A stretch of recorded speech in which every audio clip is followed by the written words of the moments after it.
contar un par de historias que a mí un par de historias de testimonios de personas que me han tocado un poco y que me han hablado, a través de ello me ha hablado Dios. Y bueno, os los empiezo contando un poco para poneros en situación de lo que os quiero contar, de lo que Dios me dice, ¿no? Mirar, estas historias son de dos mujeres. Lo primero que voy a decir es que no las conocéis. O sea, no empecéis a hacer elucubraciones de, ay, será no sé quién. Son dos personas de un ámbito diferente a este.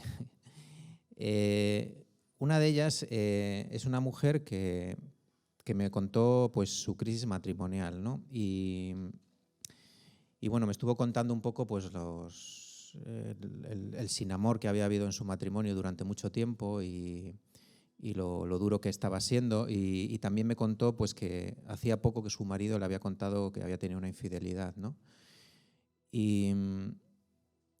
Fue increíble porque se puso a hablarme de ello y una cosa que me contó fue que había decidido que iba a seguir queriéndole, que le iba a perdonar y que iba a tirar para adelante, ¿no? Ellos tienen hijos pequeños y a mí me sorprendió porque, bueno, tal como me contaba en ese momento a mí la historia, yo me llené como de muchísimo recelo hacia él, ¿no? O sea, me encabroné, ¿no? Pues me estuvo contando lo que había sido su vida.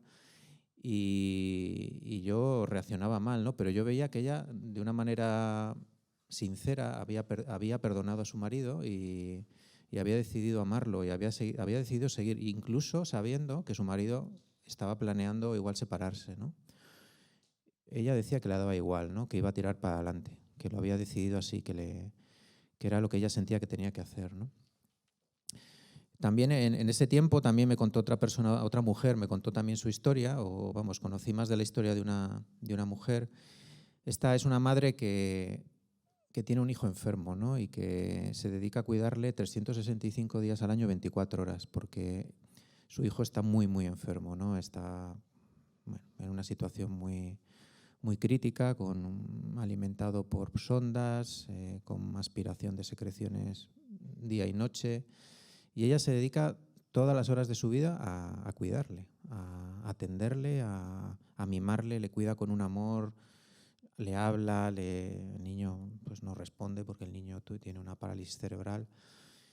Y es increíble, ¿no? Y ella dice, de una manera de corazón te dice que es que su vida es eso y que da gracias pues, por poder estar así con su hijo. Y su marido no ayuda en la situación, es un hombre que está por ahí, pero no ayuda. Es ella la que está 24 horas, 365 días al año con muchísimo amor, sabiendo que eso es lo que le ha tocado y lo que ella cree que donde tiene que darse, ¿no? Y vosotros me diréis, bueno, pues ¿qué te sorprendió, no? Eso, el amor, el perdón de estas mujeres, es lo que te tocó. Pues no, lo que me sorprendió es que se han rendido, pero se han rendido a Dios, ¿no? Se han rendido a Dios. Porque esas dos mujeres también, de alguna manera, hemos hablado de ello, tienen fe en sus vidas y no se han resignado, porque si fuese resignarse, cuando uno se resigna, se enfrenta a ello, ¿no? Se revela, ¿no?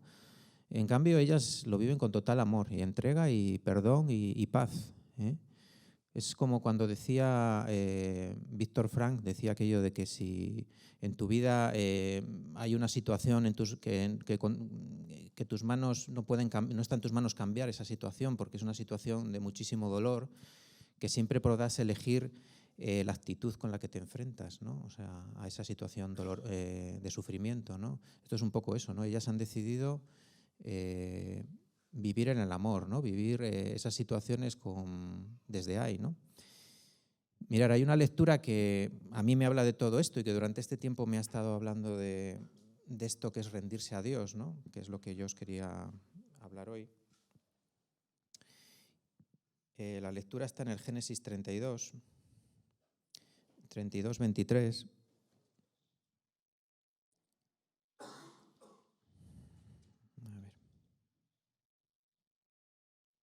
Y dice así: aquella noche Jacob se levantó, tomó a sus dos mujeres, a sus dos sirvientas. A ver, que se me ha saltado.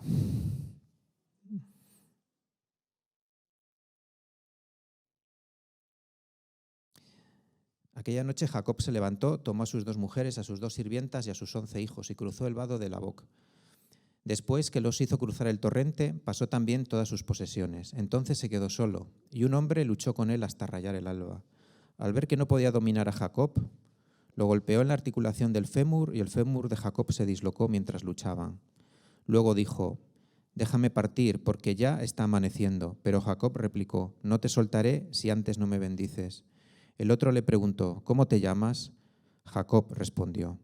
Él añadió: «En adelante no te llamarás Jacob, sino Israel, porque has luchado con Dios y con los hombres y has vencido». Jacob le rogó: «Por favor, dime tu nombre». Pero él respondió: «¿Cómo te atreves a preguntar mi nombre?». Y allí mismo lo bendijo.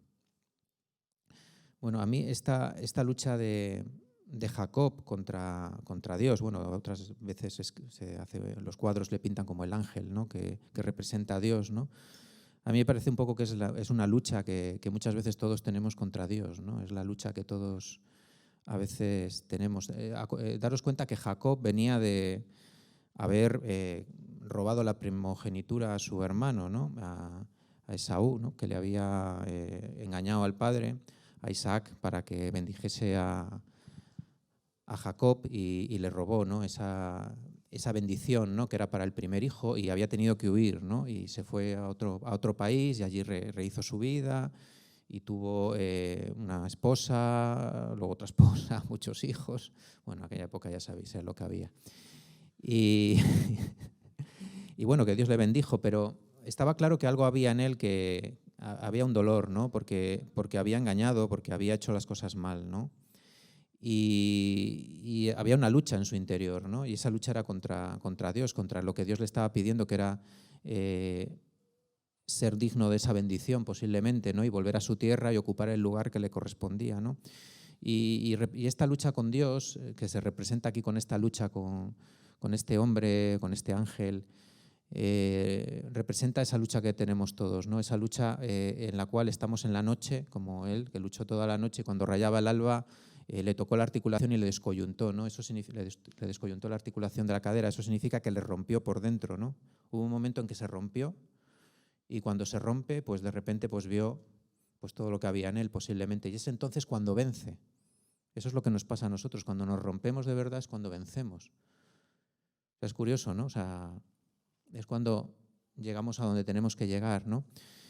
Y daos cuenta que Jacob tenía ese nombre, que Jacob era un hombre muy malo, ¿no? En aquella época significaba el suplantador, engaño. Ya cuando cuando le robó a Esaú la primogenitura, Esaú le dijo: «Por eso te llamas como te llamas», ¿no? Porque tu nombre es engaño, es suplantar Y entonces le llamó así, ¿no? Le cambió de nombre, ¿no? A mí siempre he pensado qué guay sería que cuando conocimos al Señor, cuando nos quebrantó igual la primera vez, nos hubiese cambiado el nombre, ¿no? Hubiese dicho, yo qué sé, Silvia, Liria, la que toca delante del Señor sus canciones, no sé qué, ¿no? O sea, que nos hubiese puesto un nombre, ¿no? De su parte, ¿no? Eso sería una pasada. ¿Qué es esto de pelear con Dios, ¿no? Yo le he estado dando vueltas sobre qué es esto de luchar contra Dios, y muchas veces, como a estas mujeres que os contaba sus historias, luchar contra Dios es luchar contra las cartas que nos ha tocado en la vida, ¿eh? Muchas veces nos rebelamos contra lo que nos ha tocado, y muchas veces esas cosas son situaciones que no se pueden cambiar. Las situaciones de enfermedad, situaciones a veces sociales o cosas que nos tocan. Incluso a veces las situaciones en el matrimonio en donde estamos metidos, las cosas a las que hemos llegado, que muchas veces no nos llegamos a aceptar que hay una parte de responsabilidad nuestra en esas situaciones, ¿no? En el matrimonio, con los hijos, en lo social. Y a veces nos hemos metido en unas situaciones en las que quitamos esa responsabilidad de nosotros, echamos la culpabilidad a otros, la culpa es de los demás, ¿no?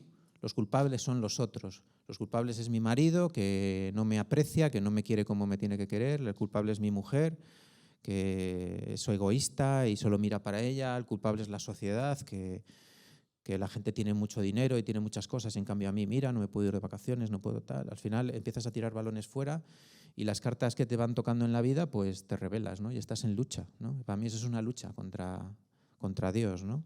Muchas veces, y a veces pues contra otras cosas, incluso enfermedades o situaciones que no puedes cambiar. Es que hay cosas que a veces no se pueden cambiar del todo, ¿no? Incluso nos negamos a ver nuestros propios errores, como os decía, ¿no? A veces mis faltas de amor, he tomado caminos que no tenía que tomar, decisiones que no tenía que tomar. Yo todo esto lo sé porque lo he vivido, ¿no? Cuando os lo cuento es porque yo a veces me he encontrado en esa lucha con Dios, contra Él, ¿no? Y lo que necesitamos es eso, rompernos, descoyuntarnos por dentro, ¿no? Necesitamos ver lo que nos hiere, ver lo que nos está haciendo daño, lo que nos está doliendo tantísimo y sobre todo también ver el daño que estamos haciendo a los que nos quieren, ¿no? A los que tenemos al lado, a nuestro esposo, a nuestra esposa, a nuestros amigos, a nuestros compañeros de trabajo. Tenemos que ver el dolor a veces que estamos causando, porque estamos causando un dolor y a veces no queremos verlo, ¿no? Y necesitamos sobre todo rompernos porque nos hemos endurecido. Nos hemos ido poniendo una serie de capas, una serie de capas de cebolla, de abrigos uno encima de otro, y a veces hemos endurecido nuestra vida, ¿no? ¿Por qué? Porque hemos tenido una herida. A veces alguien nos ha herido, nos ha hecho daño, y para evitar que nos hagan daño, pues nos vamos poniendo pues, diferentes ropajes, diferentes capas. A veces también el pecado nos sirve un poco, pues también nos envuelve el pecado y las decisiones, el orgullo, la soberbia, también nos vamos... Y todas esas cosas nos van dando una coraza que hay que romper, ¿no? O sea, eso es lo que a veces hay que romper, lo que hay que destruir, ¿no? Mirad, hay una imagen muy chula en la Biblia en la que se ve una persona que endurece su corazón de una manera visible totalmente, no es como una película que la ves, ¿no? Y es cuando el regreso del hijo pródigo, ¿no? Cuando regresa el hijo pródigo a su casa con su padre y su padre le ve a lo lejos y le abraza, ¿no? Y va donde él y se echa a su cuello y le pone un anillo y le dice ponerle unas sandalias y vamos a matar al ternero cebado y tal, ¿no? Y entran a hacer una fiesta, ¿no? Y llega el hermano, ¿no? O sea, cuando leemos esa escena, a mí siempre se me hace muy gráfica y siempre digo, el corazón se está como, o sea, se queda fuera, ¿no? O sea, echando pestes con esa nube, como yo me imagino esa nube de los dibujos animados, ¿no? Encima de la cabeza, con los rayos y lloviendo, ¿no? Y el hijo mayor, ¿no? Ahí con su corazón que se está endureciendo por momentos, ¿no? Diciendo, o sea, mira la fiesta que le están montando a mi hermano y yo aquí, nada. Y luego se le echa en cara al padre, ¿no? Y el padre es cuando le dice, hijo, todo lo mío es tuyo, ¿no? Tú siempre estás conmigo, ¿no? Pero ese endurecimiento de corazón es una realidad, ¿no? Y es una realidad que yo he visto muchas veces en muchas personas y la he visto muchas veces en la comunidad, ¿no? A mí a veces también esto me ha pasado y he visto a gente que ha tenido ese endurecimiento de corazón, quizás porque no se ha sentido querido todo lo que tenía que sentirse, no hemos sabido a veces unos con otros dar el amor que cada uno pues, hay que darle, otras veces es porque buscaba reconocimiento, buscaba cosas que no ha encontrado en la comunidad y a veces he visto esa gente que endurece su corazón y necesita irse, ¿no? Necesita alejarse, ¿no? Y yo siempre, cuando veo a la gente con esta coraza y con esto que hay que romper, ¿no? Cuando veo que la gente no sigue en esa lucha con Dios, ¿no? Y no acaba de romperse, yo digo, ¿cómo se puede conseguir eso, ¿no? ¿Cómo se puede romper ese corazón? Porque Dios lo que quiere es abrazarnos. O sea, Dios quiere venir a darnos un abrazo. O sea, Él quiere coger y pegarnos ese abrazo y nosotros estamos como cuando nos hemos enfadado en casa, ¿no? En el matrimonio nos hemos enfadado y a veces viene la otra parte y nos quiere dar un abrazo y nosotros hacemos así, quita, déjame en paz, ¿no? O con un hijo, ¿no? Que le quieres tú, has tenido una discusión y también te quieres reconciliar y tu hijo pues también está enfadado y te quiere quitar de encima, ¿no? Y es que Dios lo único que quiere es eso y esa coraza nos impide, ¿no? Porque la coraza al final nos aísla de Dios. La coraza es una cosa que no nos permite oírle, no permite oír su voz a través de los hermanos, no permite oír su voz en la palabra, no permite recordar las cosas que ha hecho en nuestra vida. O sea, esa coraza nos impide, Dios, estamos aislados totalmente de Dios, ¿no? Y a veces yo digo, ¿cómo romper esto, ¿no? A mí me viene a la mente gente que quiero muchísimo y que rezo por ellos casi todos los días o todos los días. Y esas personas sé que están con esa coraza, ¿no? Y que no se dejan amar y sé que tienen problemas gordos en sus vidas, en sus matrimonios, con sus hijos, en sus trabajos y no consiguen romper y yo digo, ¿cómo será esto posible, ¿no? A veces me desespero y digo, da igual las veces que hables, las veces que les digas, que les confrontes. Pero bueno, yo sé que en la palabra de Dios hay una llamada y hay una promesa, ¿no? O sea, yo sé que en la palabra de Dios encuentras una llamada a romper esa coraza y que dice en el Salmo 95, dice, ojalá hoy escuchen la voz del Señor, no endurezcan el corazón, ¿no? Y también dice en Ezequiel 36, dice, le arrancaré de su cuerpo el corazón de piedra y les daré un corazón de carne. O sea, hay una promesa, ¿no?, de que eso puede ocurrir y eso ha pasado más veces, ¿no? Yo también he visto el milagro de gente que se rompe y que el Señor consigue quebrarles y salen victoriosos de esa situación, ¿no? Y en la Biblia también hay casos, ¿no?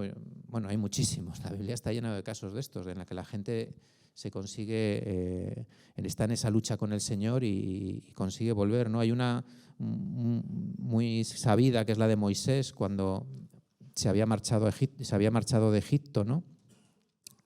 Había matado al egipcio, había empezado a ser perseguido por los egipcios y sintió que su propio pueblo también, porque todo eso pasó porque él intentó ayudar a un israelita, ¿no? Y entonces pues él se siente, cuando huye, pues yo creo que siente en su corazón pues que ya no pertenece ni a Egipto ni a los israelitas y se endurece en su corazón, ¿no? Y se aleja, ¿no? Y vuelve a hacer su vida lejos de todo eso. Pero cuando allí en el monte aparece la zarza ardiendo, ¿no? Y vuelve Dios a hablarle, ¿no?, poco a poco, y a través de la zarza le dice, he oído el clamor de mi pueblo, ¿no? Y se lo mete a él en el corazón, ¿no? Y se le vuelve, yo creo que ahí a Moisés se le vuelve a notar algo se le rompe por dentro que dice, tengo que volver, ¿no? O sea, vuelve a tener esa sensibilidad hacia su pueblo, que está oprimido por Egipto, y entonces algo se rompe, ¿no?, ahí. Y de repente él dice, tengo que volver, ¿no? Tengo que cambiar toda mi vida. Y otro caso, el más flagrante, es el del rey David, ¿no? Cuando puso al general Urías, ¿no?, al frente de lo peor de la batalla por Betsabé, porque había tenido una relación con ella, para que no se supiese, para que iban a tener un hijo y todo esto, ¿no? Y al final el general muere, el general Urías, al frente de la batalla, y David sigue con su vida. Al final toma a Betsabé como su esposa y sigue con su vida como si no ha pasado nada, ¿no? Y tuvo que venir el profeta Natán, pues tuvo que venir a decirle, a contarle una historia, y al final le dice, esta historia que te estoy contando es lo que tú has hecho, ¿no? Cuando le dice eso también se nota ahí que algo se rompe dentro de David, ¿no? Y reconoce su pecado, reconoce que tenía el corazón totalmente lejos de Dios, ¿no? Y que estaba estaba en pecado y en su egoísmo, ¿no? Y solamente y estaba posiblemente pues también en esa lucha, ¿no? Mira, yo esa lucha la he visto cuando muchas veces, y he visto cuando nos hemos roto por dentro en muchas veces de nuestra vida, ¿no? Quizás uno de los momentos en los que eso ha pasado de una manera más visible es cuando nos hemos convertido, ¿no? Cuando nos convertimos al Señor, cuando tuvimos nuestro primer momento de conversión, muchas veces, yo no sé todos los casos o todas las situaciones de los que estáis aquí, pero a veces estábamos pues viviendo una vida alejada de Dios, ¿no? Estábamos pues haciendo nuestras cosas en el pecado o no. A veces no estábamos metidos ahí en la droga y en la corrupción, pero vamos, sabemos que estábamos viviendo nuestro egoísmo, ¿no? Estábamos en nuestro egoísmo y sabemos que algo pasó, que Dios nos rompió por dentro y decidimos seguirle, ¿no? Y nuestra vida dio un cambio, ¿no? Ha habido otras conversiones. Yo sí que la he vivido más fuerte cuando ves que los caminos de Dios no son tus caminos, ¿no? Cuando de repente hay momentos de la vida en la que te montas tu vida y al final los preceptos de Dios no son tus preceptos y al final necesitas también romperte por dentro, ¿no? Pero mirar, el momento yo creo que al que tenemos que aspirar todos, el momento más preciado al que todo cristiano debería de aspirar es a perder el control total de la vida, ¿no? Al momento en el que te rindes totalmente a Dios, ¿no? Como estas mujeres que os contaba al principio, ¿no? Que al final has perdido totalmente el control de tu vida, ahí no decides nada, ¿no? Es lo que te ha tocado y lo aceptas con amor, ¿no? Lo aceptas con paz. Y yo creo que ese es el momento al que deberíamos de rezar por aspirar, ¿no? Al momento que perdamos ese control de nuestra vida y decidamos, lo que os digo, decidamos amar por encima de todas las cosas, ¿no? Como hicieron los 7 monjes, por ejemplo, los 7 monjes en Argelia, ¿no? En el año 96, cuando se decidieron quedarse allí y que fuese lo que tenía que ser, ¿no? Y murieron atacados por unos musulmanes extremistas, ¿no? O el propio Monseñor Romero, me acuerdo ahora, ¿no? Cuando también pues decidió hablar sobre las injusticias que estaban ocurriendo en El Salvador y sabía que le iban a matar, ¿no? Y a pesar de eso, pues él siguió hablando de esas injusticias que ocurrían en El Salvador, ¿no? Quizás el mayor maestro de todo esto que os estoy contando es Jesús. El que pierde totalmente, el que pierde ante Dios, el que se rinde ante Dios totalmente toda su vida y va dando todos esos aspectos de su vida es Jesús, ¿no? A lo largo de su vida va renunciando a cosas posiblemente, va negándose a sí mismo en muchas cosas y ya finalmente en la cruz pues perdona a los que le están matando y se entrega a Dios, ¿no? Y ese es el momento al que es para nosotros un poco el ejemplo, ¿no? De hacia dónde tenemos que ir, ¿no? Decía una cosa muy chula Henry Nouwen, ya sabéis, el sacerdote este holandés que escribió tantos libros, decía una cosa que habla de esto de Jesús, ¿no? Que a mí me toca, dice, hablando precisamente de las tentaciones que tuvo Jesús en el desierto, ¿no? Y hablando de esas tentaciones que tuvo, él decía, la primera tentación de Jesús fue ser relevante, convertir las piedras en pan. El cristiano está llamado a ser completamente irrelevante y a permanecer en este mundo sin nada que ofrecer, salvo su propia vulnerabilidad. Así es como Jesús vino a revelar el amor de Dios, ¿no? A mí estas palabras pues me hablan de ese rendirse, ¿no? Dejo de luchar contra los elementos, dejo de luchar contra Dios, y te lo doy todo, ¿no? O sea, incluso el ser reconocido, el que ser tratado como un príncipe o como un rey,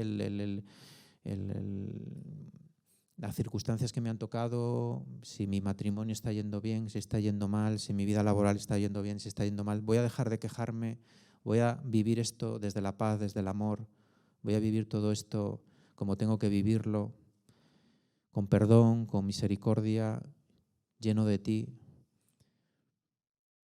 Yo creo que esto de rendirse ante Dios es como el gran reto, ¿no? Que tenemos ante nuestras vidas, lo que tenemos que incorporar, ¿no? Me hacía gracia porque en la oración que hacen los de 24/7 en el app esta que tienen de oración, ¿no?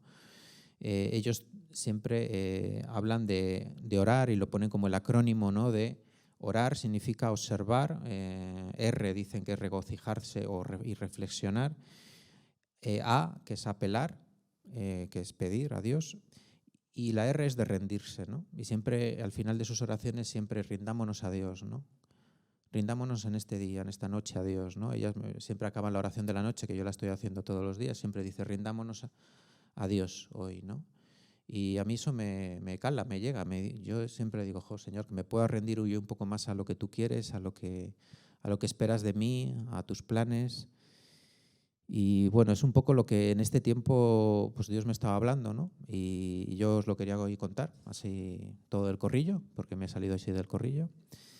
Y nada, espero que el Señor os pueda hablar también a través de estas palabras y que os pueda servir un poco de alimento, ¿no?